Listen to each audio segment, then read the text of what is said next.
ആ അമ്മേ, ഇതാ അവള് വരുന്നുണ്ട്.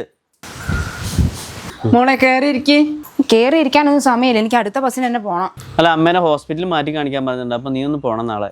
സർജറി വേണമെന്നാ ഡോക്ടർ പറഞ്ഞേ. അതിന് ഏട്ടനല്ലേ സാധാരണ അമ്മേനെ ഹോസ്പിറ്റലിൽ കാണിക്കുന്നേ. അല്ല, നിനക്കൊരു ദിവസം പോയാൽ എന്താ കുഴപ്പം? ഏട്ടാ സാധാരണയല്ലേ ഇത്? ആൺമക്കളല്ലേ അമ്മമാരെ നോക്കുക, അല്ലാതെ പെൺമക്കളാണോ? എന്താ ആൺമക്കൾ തന്നെ നോക്കണമെന്ന് എവിടെയെങ്കിലും പറഞ്ഞിട്ടുണ്ടോ? എനിക്ക് പറ്റില്ല, എനിക്ക് കുറെ പ്രാരാബ്ദങ്ങളും തിരക്കുണ്ടായി. എന്താ നീ അങ്ങനെ പറഞ്ഞേ? പ്രാരാബ്ദം തിരക്കുന്നത് എനിക്കില്ലാന്നാണോ നിന്റെ വിചാരം? ഹോസ്പിറ്റലിലെ കാര്യം എന്തായാലും ഏട്ടൻ നിൽക്കണം, എനിക്ക് പറ്റില്ല. ഞാനല്ലേ ഇത്രയും കാലം നോക്കിയത്, ഇനി കുറച്ചാലും നീ നോക്കിക്കാൻ അമ്മേനെ. ഞാൻ മടുത്തു ഏതായാലും. ഇവരെ വഴക്കേട്ട് എനിക്ക് വിഷമമൊന്നുമില്ല കേട്ടോ. ചെറുപ്പത്തിൽ എൻ്റെ അമ്മ എന്നും പറഞ്ഞാൽ ഇവരെ തർക്കം. ഇപ്പം നേരെ തിരിച്ചായി. അതെന്തെങ്കിലും ആവട്ടെ, ഇവരെ സഹായമില്ലെങ്കിലും ജീവിക്കാൻ പറ്റുമെന്നുള്ള വിശ്വാസമൊക്കെ എനിക്കുണ്ട്. ആധുനികമായ പല ചികിത്സാ രീതികളും നമ്മുടെ പല ഹോസ്പിറ്റലുകളിലും ലഭ്യമാണ്. അങ്ങനെയുള്ളൊരു ഹോസ്പിറ്റലിലേക്കാണ് ഞാനിപ്പോൾ പോകുന്നത്. നമ്മുടെ കണ്ണൂരിലെ കിംസ് ശ്രീചന്ദ് ഹോസ്പിറ്റലിൽ. വടക്കൻ മലബാറിലെ ആദ്യത്തെ ഗ്യാസ്ട്രോ ഇൻ്റർവെൻഷണൽ റേഡിയോളജി സെൻറ്റർ നമ്മുടെ കിംസ് ഹോസ്പിറ്റലിൽ പ്രവർത്തനം ആരംഭിച്ചിട്ടുണ്ട്.